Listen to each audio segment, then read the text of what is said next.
There's a version of you that opens the trading platform, and before a single chart even loads, your shoulders are already tight. Your thumb is already hovering over the buy button. You haven't seen a single candlestick yet, and your body has already decided what it's going to do. That's not a personality flaw. That's not just how you are. That's a habit. And here's the strange part. You didn't choose most of it. It got built one repetition at a time without you ever signing off on it, the same way a habit gets built in anyone for anything. So what if the traders who actually make it, the ones still standing after year 3, year 5, year 10, aren't smarter than you? What if they don't even have more willpower than you? What if they just have a different set of automatic responses wired into the exact same moments that trip everyone else up? Welcome back to Trading Psychology Animated. Today, we're going to break down 7 habits that quietly separate the traders who last from the traders who burn out, and why almost none of them have anything to do with willpower. Here's the reframe you need first, because it changes everything that follows.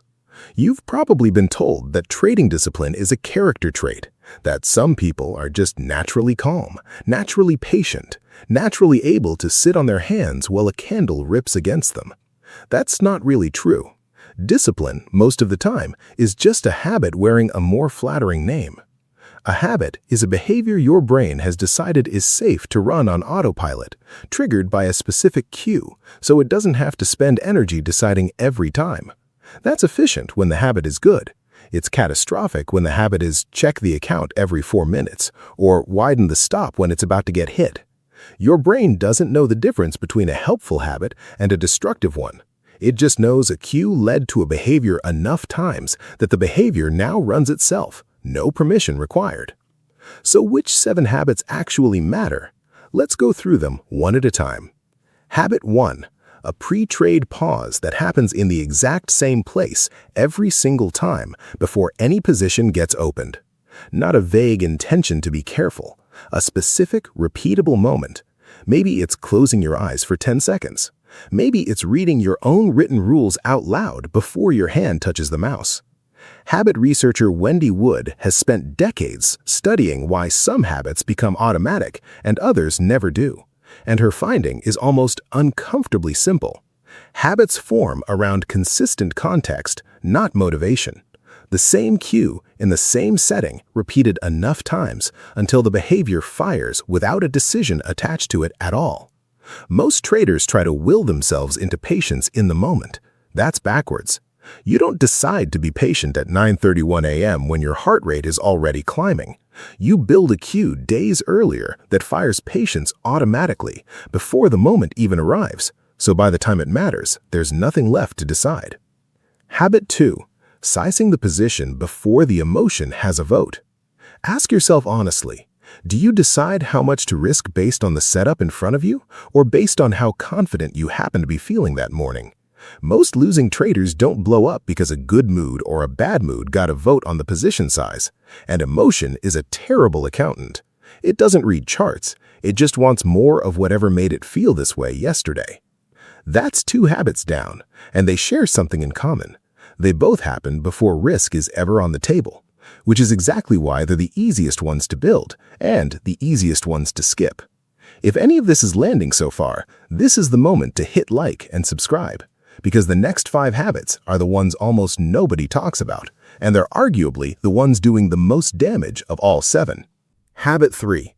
Writing the exit before the entry even exists, not after you're already in the trade quietly negotiating with yourself about whether this pullback is different. Before. If you don't know precisely where you're wrong before you're in, you'll always find a reason to believe you're not wrong yet, right up until you very much are.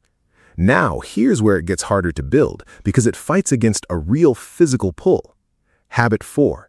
Interrupting the loop after a loss instead of riding it straight into the next trade. This is where a loss stops being information and starts being an itch you feel you need to scratch immediately. Addiction researcher Judson Brewer has studied this exact loop, trigger, behavior, reward, in everything from smoking to compulsive phone checking, and one of his findings applies almost perfectly to a losing trade. The urge to act right now isn't information, it's just a craving dressed up as urgency. It peaks, and then, if you don't feed it, it passes, usually faster than you'd expect. Traders who build a hard physical pause after a loss, even just standing up and leaving the desk for 2 full minutes, are giving that craving nowhere to go. Traders who don't are letting a wave of discomfort make their very next decision for them. Have you ever noticed how the revenge trade almost never feels like revenge while you're actually in it? It feels like conviction. It feels like you finally see it clearly. That's the trap talking, not the setup. Habit 5. Reviewing trades on a fixed schedule, never on a mood. Behavioral finance researcher Brad Barber spent years going through the actual account records of individual investors, not surveys, not self-reports, real trade logs from real brokerage accounts, and found something blunt.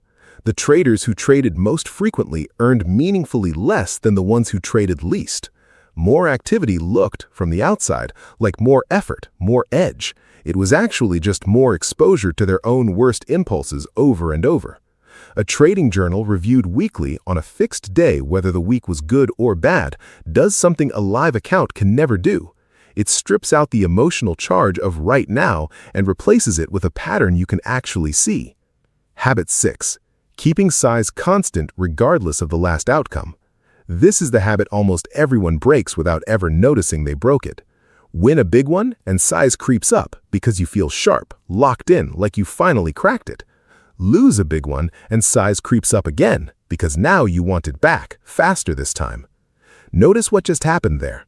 2 completely opposite emotional states produced the exact same behavior. If winning and losing both push you toward the same reaction, was that reaction ever really connected to the analysis in the first place, or was it always just emotion looking for an exit? Habit 7. A shutdown ritual. A specific moment where the platform closes, the phone goes face down, and the trading day is declared, out and out if it helps, genuinely over. Without this, there's no edge between trading and everything else in your life. The market just bleeds into the rest of your day, and a huge percentage of the worst decisions get made not during market hours at all, but at 11 at night scrolling a chart that was never going to tell you anything it hadn't already told you at 4. Here's the twist, and it's the one that catches almost every trader off guard. It isn't the losing streaks that build the most dangerous habits, it's the winning ones. Think about that for a second. A losing streak makes you cautious. It forces reflection, sometimes painfully, but it forces it.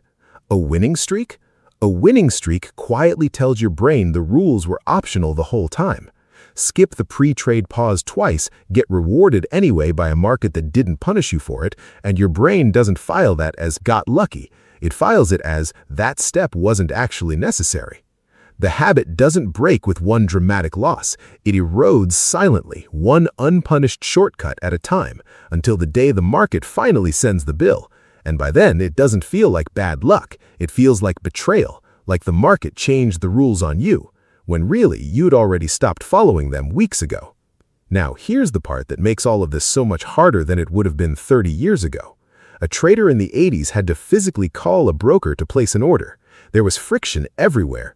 Real distance between the impulse and the action, enough time for a second thought to catch up.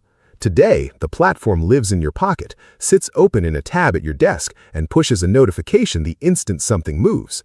Every single habit loop we just walked through now has a faster, more available trigger than at any point in the history of markets.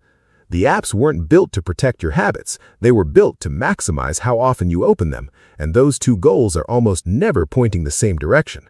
Which means the traders winning the habit game today aren't fighting weaker impulses than traders 50 years ago. They're fighting the exact same impulses, except now there's a supercomputer in their pocket actively working against them every hour it's on. So build the friction back in on purpose, because nobody is going to hand it to you. Turn off the notifications. Put a real physical pause between you and the platform. Make the easy thing hard and the disciplined thing easy, deliberately, because left alone, it will always default the other way. Go back to that version of you from the very beginning. Thumb already hovering, shoulders already tight, deciding before the chart even loads. That reaction was built 1 repetition at a time, which means it can be replaced the exact same way, one repetition at a time, starting with whichever one of these 7 you just recognized yourself in. Before you go, subscribe if you want the next breakdown like this one. We're covering the psychology behind trading almost every single day. Thanks for watching.